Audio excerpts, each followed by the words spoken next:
Notre rôle maintenant, c'est détecter notre lumière et en profiter au maximum.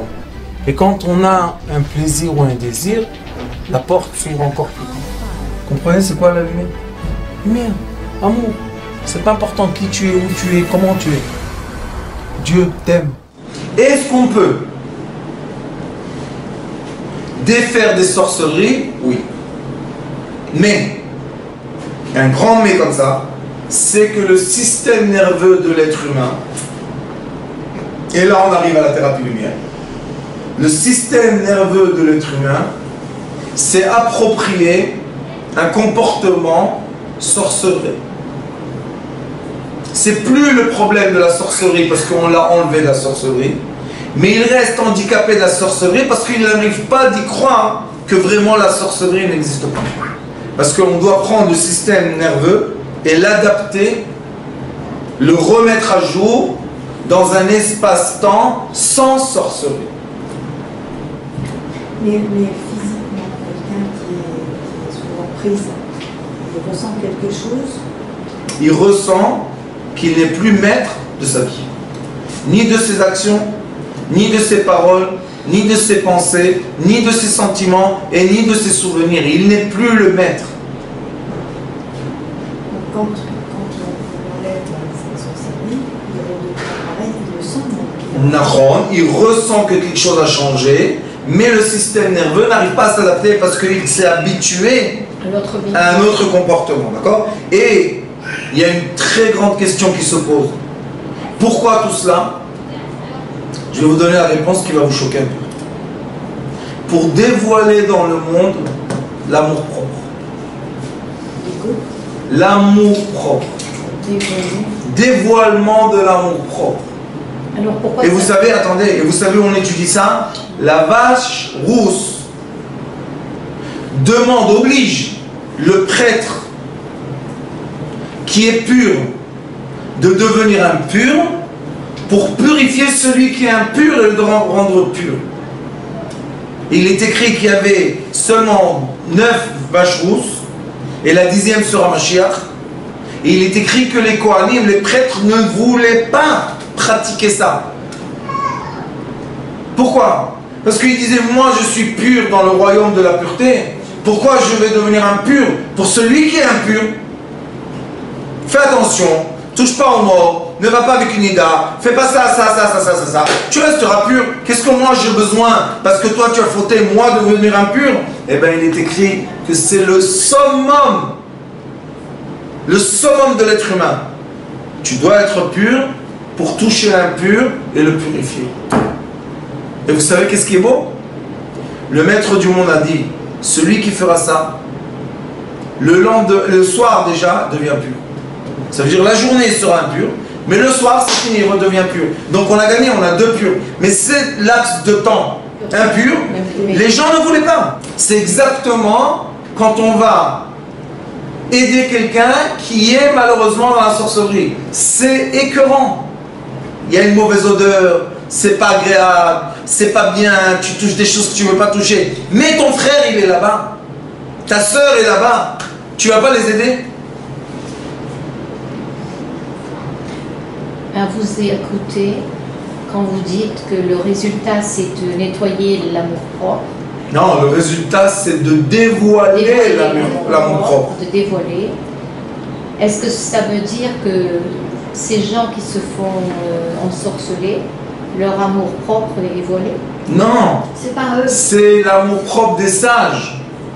Parce que celui qui a été le pauvre ensorcelé ou ces problèmes-là, le pauvre, ignorant, s'il savait, je vous dis quelque chose, s'il savait ce qui va aller se passer, il aurait donné toute sa fortune qu'on ne le touche pas. Mais après, quel est le problème? Le problème est-ce que le sage, s'il y en a, sont prêts à rentrer pour toi dans un cimetière, dans une pourriture de sorcellerie, enlever la sorcellerie de la terre? Tant qu'ils sont dans ça, c'est pas pur ça. Et faire tout ça pourquoi? Pour dévoiler dans le monde l'amour propre entre les êtres inconditionnel. L'amour. Je dis l'amour tout le temps. L'amour inconditionnel. L'amour inconditionnel. L'amour propre, c'est une autre notion. L'amour inconditionnel. Est-ce que je suis prêt à me salir pour lui? Ah, c'est génial. Oui, d'accord, inconditionnel. Et vous savez qu'est-ce qu'il dit le Ari Kadosh? Sur Shovavim. J'ai écrit tout un livre sur ça. Grande question. Quand on lit les tikkunim du Ari Kadosh sur certaines avérotes, on doit vivre 3 à 4 fois pour le faire. La quantité de jeûnes, la quantité de choses, il faut vivre 3, 4 fois, 5 fois, 6 fois. Alors moi je me suis posé la question, si on doit vivre tellement, comment c'est possible? C'est pas possible que Dieu nous demande, vis 5 réincarnations pour réparer une colère. Alors pourquoi je suis là? C'est n'importe quoi. Qu'est-ce qu'il dit le Ari Kadosh? Écoutez bien. Il dit que dans ce monde-là, il y a des gens fautifs, il y a des gens purs. Les gens purs, les tzadikim, les gens pieux, sont pas nés pieux. Tu peux pas naître pieux. C'est un travail. C'est comme un guerrier. Il s'est entraîné, il s'est entraîné, il s'est entraîné. À la fin, il devient le meilleur guerrier. Maintenant, c'est quoi le rôle du guerrier? C'est protéger les pauvres, les mesquins, les faibles. Le Ari Kadosh dit comme ça. Le tzadik, c'est Etz HaChaim. Lui, il s'est connecté à la lumière verticale. Ça y est, quand on ferme les yeux et on peut voir la lumière verticale, c'est bon. Et je vais vous étonner, on peut être tous les êtres sur terre pour le faire. On ne doit pas être juif, ni je ne sais pas quoi. C'est la purification de nos midotes. C'est la purification de notre comportement, de nos actions, de nos gestes, de nos paroles, de nos pensées, de nos sentiments et de nos souvenirs. Si j'aligne tout ça, je rentre dans la lumière verticale. Et j'en ai rentré dans ça des jeunes, des vieux, des femmes, des hommes, des juifs, des non-juifs. Parce que cette lumière est la vitalité. Mais quand moi je suis dans cette lumière, la preuve que j'y suis, c'est que j'ai l'amour de mon prochain.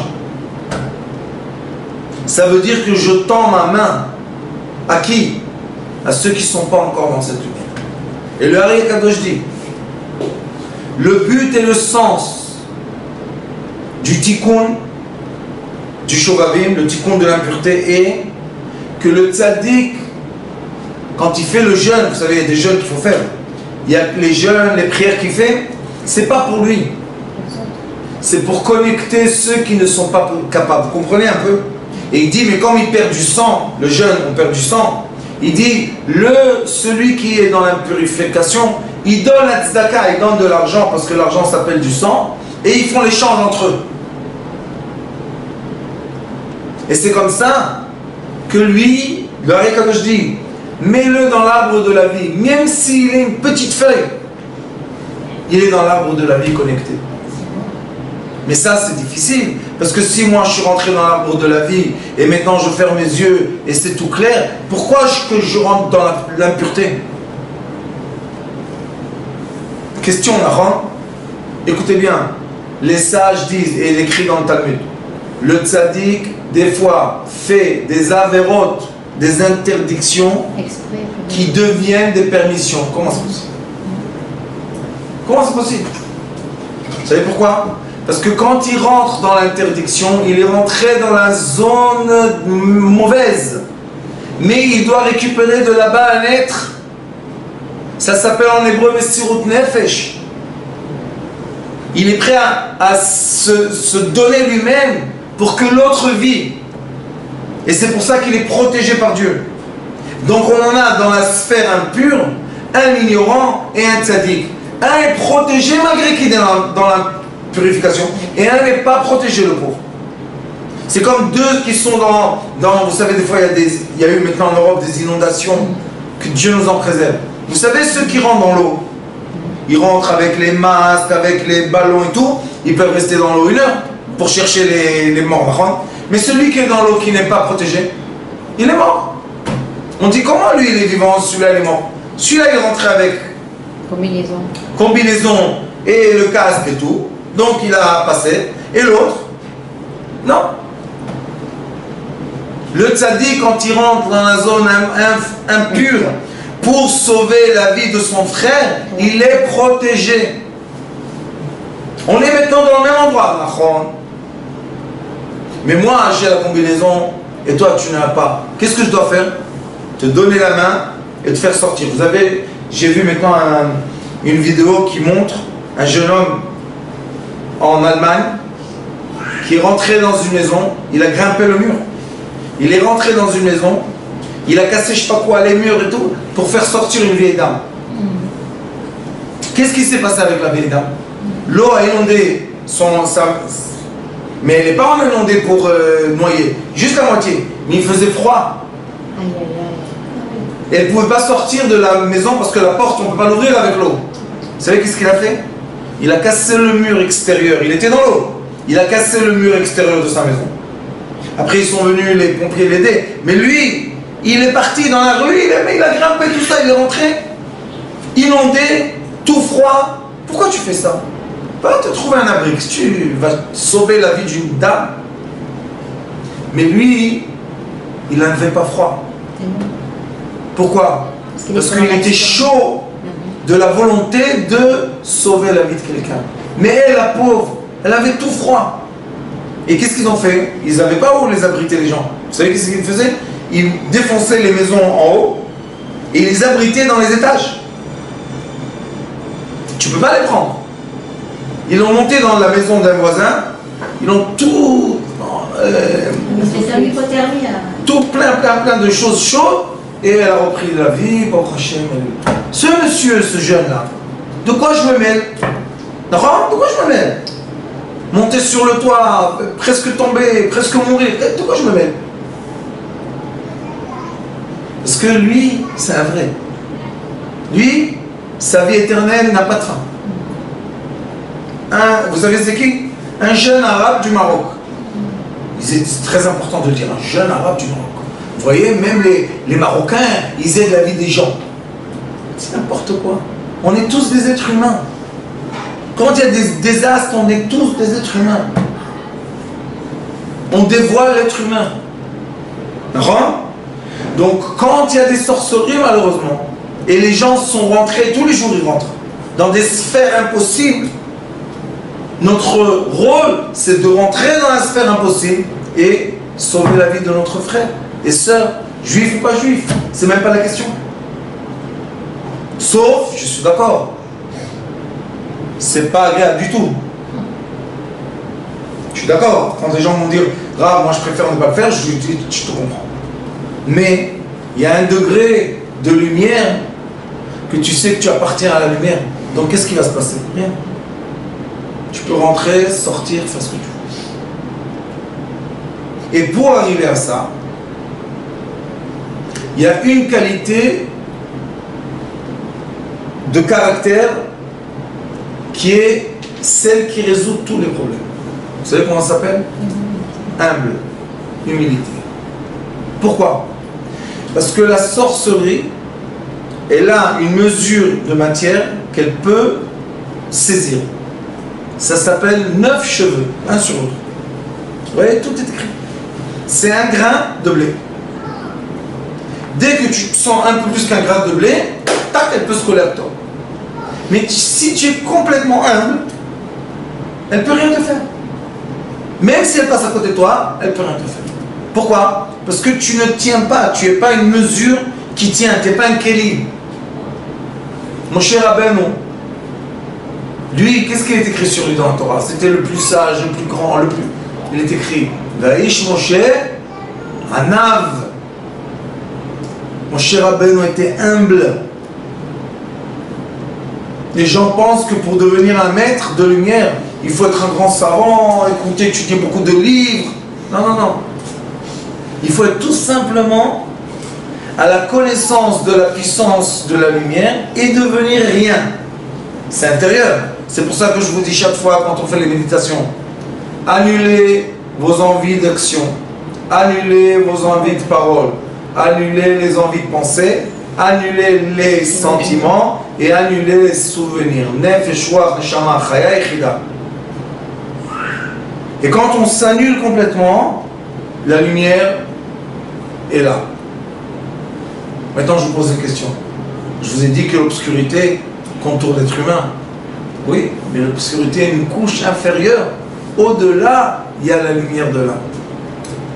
Et ce qui est beau dans la création, c'est que la lumière de l'âme passe à travers l'obscurité et se connecte à la fontanelle, à l'être humain.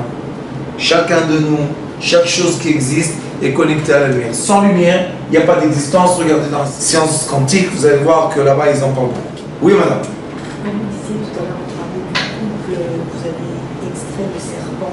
Je sais pas que pas l'enfant. Mais alors, c'est à vie ça, ou à un moment donné, le serpent. Non, il reste avec nous. Il reste avec les gens en vie. Décourageant. Impossible. Si on ne trouve pas quelqu'un qui arrive à nous défaire de ça, c'est la vie. S'il reste à vie, alors qu'est-ce qui se passera après quand le corps... Le corps va mourir avec le serpent et l'âme va monter. Oui. Le corps meurt avec le serpent. Bien sûr, pas de problème. C'est pour ça qu'il y a la réincarnation. Dans toutes les religions du monde. Mais dans le monde moderne, la réincarnation n'existe pas. Hein? Dans le monde artificiel des écrans. Des ignorants, excusez-moi de vous dire, plus ils vont en avant et plus on va en arrière. Et je vais vous poser une question. Sachant que quelqu'un il a des statuts de prêtre samouraï en ivoire, vous savez, Je connais. Et les vases. Elle les expose pas dans son salon, mais elles sont dans son armoire. C'est bien ça. Alors je veux savoir, moi... Ça fait l'amour en secret. Et si moi, à l'occasion, je peux prendre ces trucs et jeter sans le dire, parce qu'elle a beaucoup de problèmes de santé. Non, il faut que je lui en parle, parce qu'elle est très... Écoutez une histoire. Une fois, à Benebrak, le Rav Klein il m'a dit, il y a un couple, ils n'arrêtent pas de se bagarrer. Mais ils n'arrêtent pas. Pour un oui, pour un non, pour le ciel, pour la terre, pour le soleil, pour la nuit. Top. Et lui, il était très riche. Et après, il est venu à Benebrak, il voulait être un genre pauvre, et il a laissé tout son argent, une histoire de conte de fées. Mais, il gardait chez lui un vase. Vous connaissez les grands vases chinois qui font 1 mètre et quelques? Moi, je rentre chez eux à la maison, je vois le vase, je lui dis, écoute, pour la paix avec ta femme, tu es prêt de casser le vase? Maintenant, je vous pose une question. Instinctivement, qu'est-ce qu'il devait dire? Bien sûr.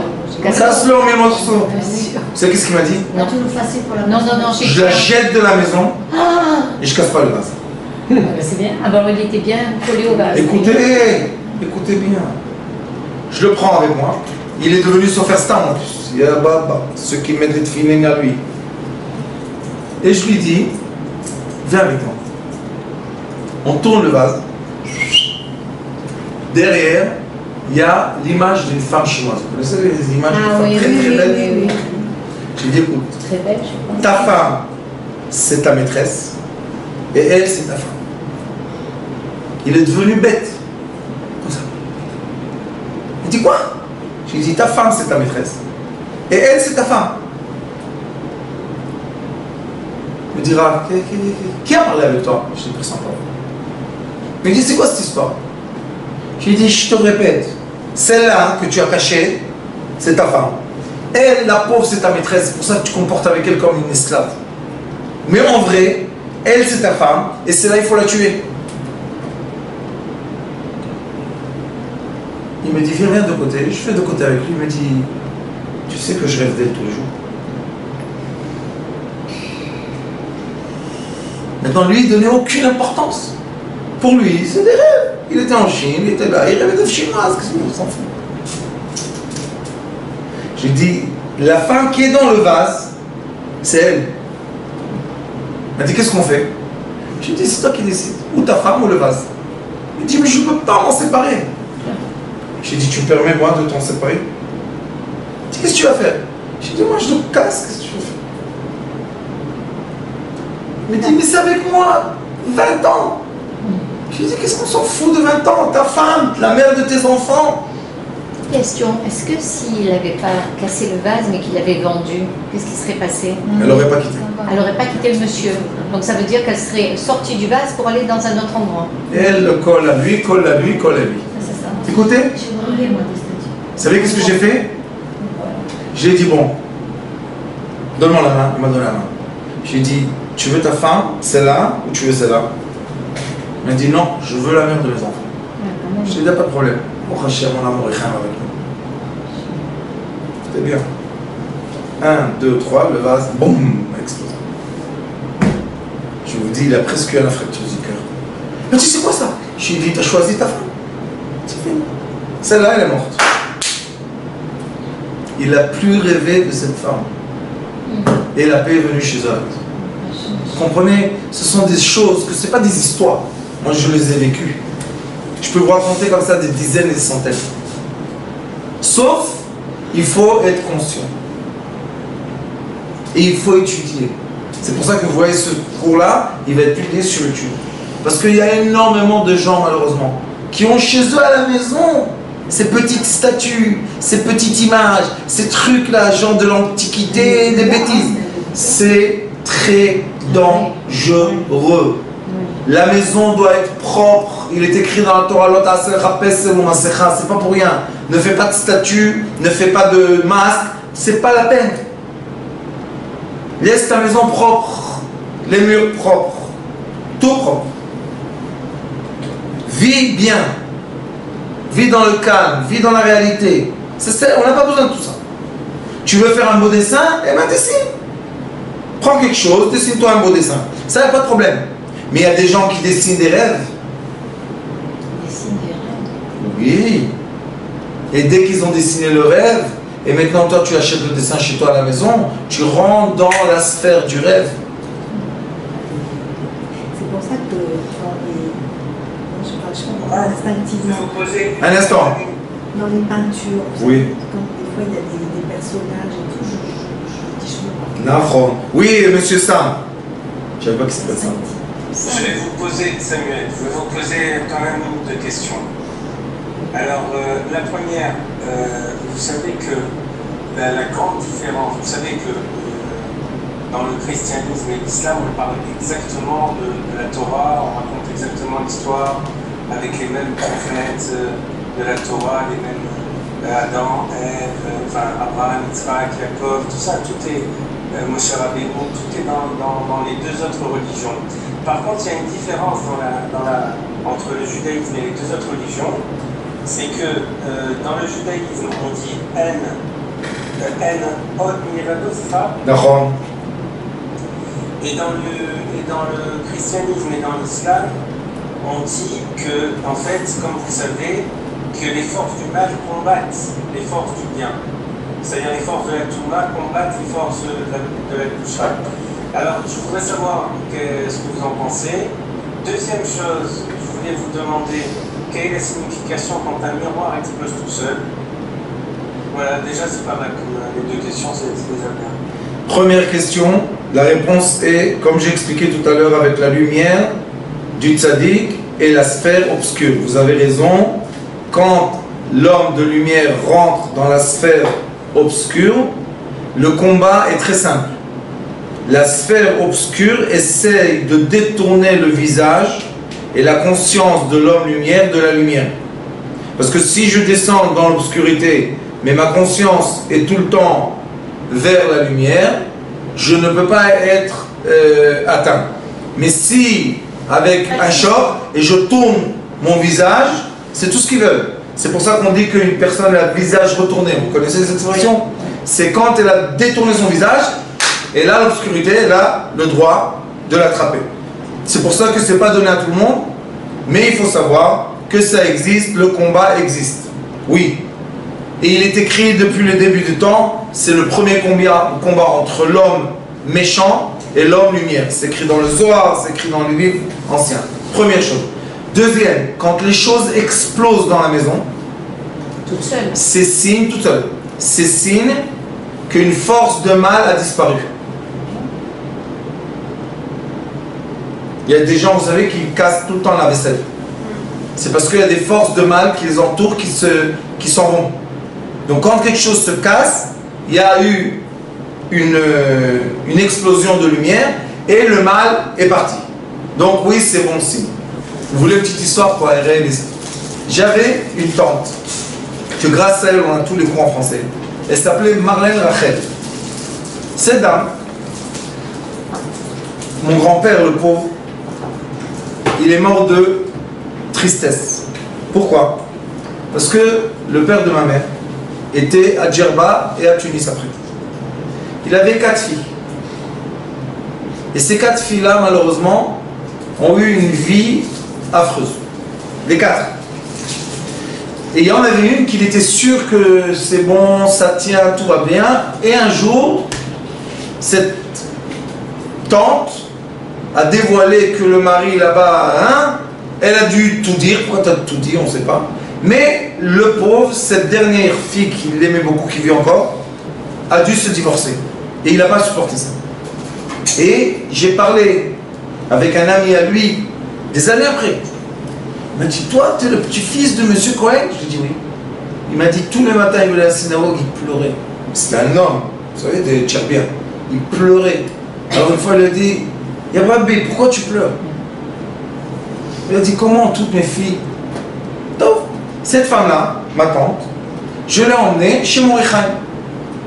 Et elle parle en français, lui parle en arabe, et ils se comprennent. Donc, et il lui dit, ton père, il y avait une femme qu'il aimait et qui lui a jeté un sort dans la mer. Elle était jalouse de ta mère à toi. Une histoire à dormir debout. Quelle femme a jeté le sort dans la mer? Malgré que j'ai vu des histoires comme ça, on est rentré dans l'eau, on a sorti le truc. Et elle a dit, Tov, Beseder, Bracha, il l'a bénédit. Et elle est partie en France. Dans l'avion, elle est assise à côté d'une vieille dame. Et vous savez, ma tante, elle était une qui parle avec tout le monde, qui connaissait tout le monde. Elle parle avec la vieille dame, d'où vous êtes, elle est venue de Paris. Ah, moi aussi, de quelqu'un, son style, ah, devant la grande synagogue. Et la vieille dame commence à lui raconter sa vie. Vous savez qu'est-ce qu'elle lui a raconté? Qu'elle était amoureuse d'un monsieur qui s'appelait Charles Cohen. Écoutez bien, ma tante, elle croyait qu'elle allait mourir dans l'avion. Et elle lui dit, vous savez, j'étais tellement amoureuse de lui. J'ai fait une source. Et j'étais chez une dame arabe. Elle m'a fait un sort, je l'ai jeté dans la mer. Vous savez, ma tante, elle est devenue folle. Comment mon Echaim, il a vu tout ça? Et comment elle est dans l'avion à côté de lui? Oui, après qu'il lui a parlé. Ça, c'est le dévoilement des sphères. Vous comprenez? Maintenant, c'était trop tard. Elles étaient toutes grand-mères, les pauvres. 4 filles. Baruch Hashem. Malheureusement. Et on se dit comment? 4 gentilles filles, papa, maman, bonne famille, tout. Ça partit en cacahuètes et en popcorn que Dieu nous en préserve. Oui. Et à la fin, les gens ne savent même pas. Ça, c'est les enfants qui sont nés dans ce monde. Les pauvres. Et même ça atteint des fois les petits-enfants. C'est pour ça que l'on est obligé. Vous savez, on n'est pas beaucoup d'élèves dans la thérapie lumière, mais je vous dis, il faut avoir d'autres élèves. Pourquoi? Allumer des bougies. Vous savez, on peut sauver la vie des gens. Sauver la vie des gens. Pas seulement leur vie, la vie de leurs enfants, des petits-enfants, des arrière-petits-enfants. Nous, notre Torah, elle est vitale. C'est pas parce que c'est notre Torah. C'est la Torah qui est descendue sur terre pour tous les êtres humains sur terre. Il est écrit dans la Torah.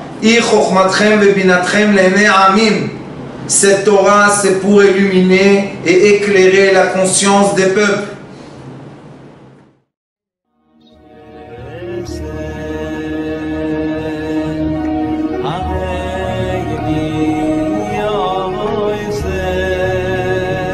הוא היה אומר לי, בבית שלי יש מלאכים, לא רוצה לצאת מהבית.